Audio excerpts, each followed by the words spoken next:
High, welcome to Sam's learning point. Sam's learning point या चॅनलवर तुमचं सर्वांचं सहर्ष स्वागत आहे. आज आपण ग्रामरमधील खूप महत्त्वाचा भाग पार्ट ऑफ स्पीचमधील सेकंड पार्ट आपण इथे समजून घेत आहोत. द प्रोनाउन म्हणजे सर्वनाम. आता आपण इथे द प्रोनाउन सर्वनामची व्याख्या समजून घेऊया. सर्वनामची व्याख्या आधी आपण मराठीत समजून घेऊया. नामाऐवजी वापरण्यात येणाऱ्या शब्दाला सर्वनाम असे म्हणतात, ॲज प्रोनाउन. तर याचे उदाहरण पण इथे आपण समजून घेऊया. सर्वनामचे दोन उदाहरणं इथे आपण समजून घेऊया. एक्झाम्पल बघा. Ishan is a good boy, he loves everybody. Second आहे Ramesh and Suresh are good friends, they help each other. वरील दोन्ही वाक्यात तुम्हाला इथे काय दिसतं, तर आपण Ishan is a good boy नंतर ही लव्ज एव्हरीबडी असं घेतलेलं आहे. ईशान ह्या नावाच्या ऐवजी आपण ही असं घेतलेलं आहे. सेकंड बघा. Ramesh and Suresh are good friends, they help each other. आता रमेश अँड सुरेश ह्या नामाची पुनरावृत्ती टाळण्यासाठी आपण इथे दे घेतलेलं आहे. सर्वनाम वापरल्यामुळं नामाची पुनरावृत्ती टाळणं शक्य होतं आणि जे कंटाळवाणं वाक्य आहे ते अधिक उत्कृष्ट पद्धतीनं आपल्याला सादर करता येतं, प्रेझेंट करता येतं. म्हणून इंग्रजीमध्ये सर्वनाम खूप महत्त्वाचे आहेत. आता ह्या सर्वनामाचा उपयोग कसं करायचं आपण पुढे बघूया. सर्वात महत्त्वाचा, सर्वनामामुळे वाक्य चांगले वाटतात, बोलण्यासाठी लिहिण्यासाठी उत्कृष्ट वाटतात. म्हणून सर्वनाम वापर जास्तीत जास्त आपण करतो वाक्यामध्ये. आता ह्या सर्वनामाचे प्रकार कसे पडतात तेही सुद्धा आपण इथे समजून घेऊया. सर्वनामाचे प्रकार. फर्स्ट, पर्सनल प्रोनाउन्स म्हणजे ज्याला आपण पुरुषवाचक सर्वनाम म्हणतो. याची डेफिनेशन आपण इथे समजून घेऊया.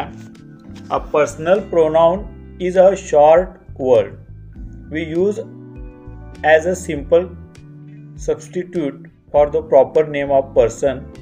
इच of the English person pronoun show us the grammatical person, gender, number and case of the noun. It replaces I, you, he, she, it, we, they, me, him, her, us and them are all person pronoun.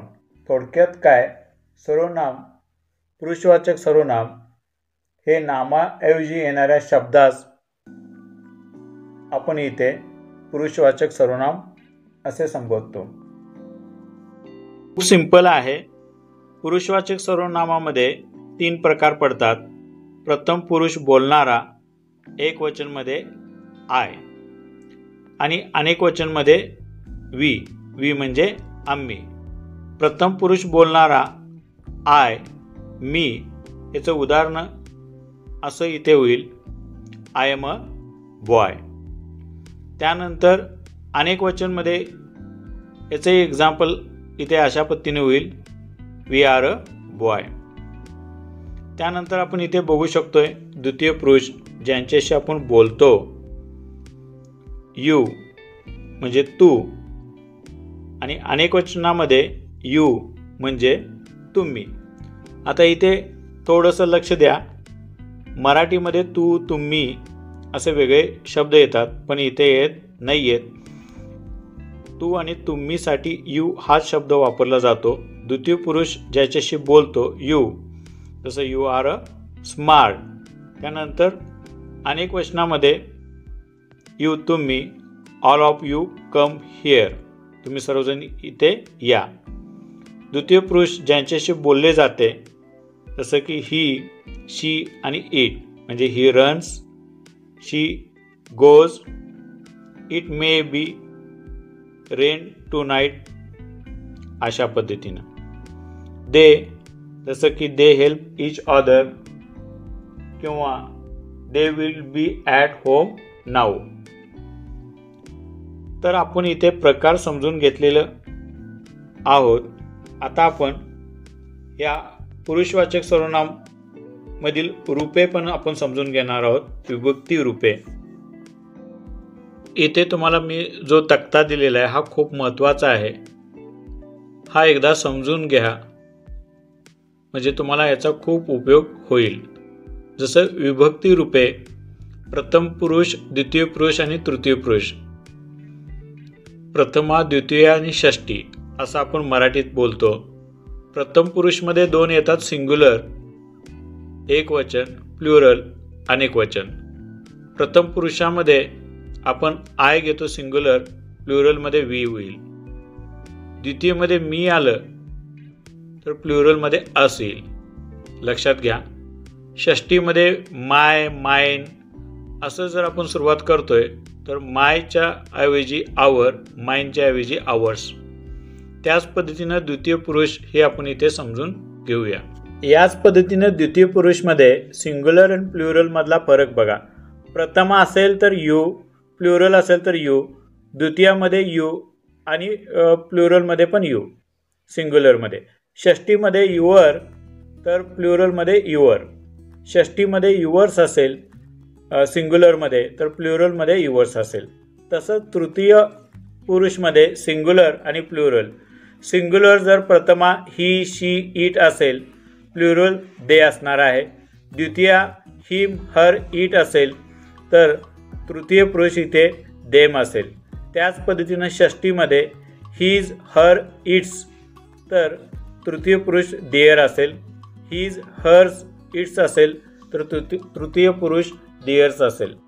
Second, इंट्रॅगेटिव्ह pronouns प्रश्नार्थक सर्वनामे what, where, when, whom, who, whose, etc हे सर्व प्रश्नार्थक सर्वनामे आहेत.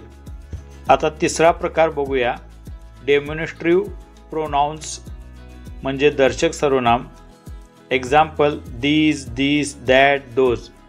जसं आपण this is my book, these are my books, that is my car किंवा those are my friends असंही आपण म्हणतो. फोर्थ, इंडिपेंडेंट प्रोनाउन्स अनिश्चित वाचक सर्वनामे. एक्झाम्पल उदाहरणार्थ all, some, other, many, more, maximum, minimum इत्यादी. Fifth, relative pronoun. Example who, what, whatever, etc इत्यादी. सिक्स्थ, डिस्ट्रीब्यूट प्रोनाउन विभाजक सर्वनाम. Example each, either, neither, nothing, etc इत्यादी. 7 number, pronoun reflexive empathic pronoun म्हणजे परिणामकारी कर्मवाचक सर्वनामे. यामध्ये उदाहरणं आहेत myself, yourself, himself, herself, itself, ourself, yourself, themself. Next व्हिडिओमध्ये आपण बघणार आहोत द ॲडजेक्टिव्ह विशेषण. हा व्हिडिओ आवडला असेल तर लाईक करा, तुमच्या फ्रेंड सर्कलमध्ये या व्हिडिओला शेअर्स करा आणि आपल्या ह्या सॅम्स लर्निंग पॉईंट या चॅनलला सबस्क्राईब केला नसेल तर आजच सबस्क्राईब करा आणि हो, बेल आयकॉनला प्रेस करायला विसरू नका, म्हणजे दररोजच्या दररोज तुम्हाला नोटिफिकेशन येत राहतील. तोपर्यंत टेक केअर, स्वतःची काळजी घ्या. धन्यवाद.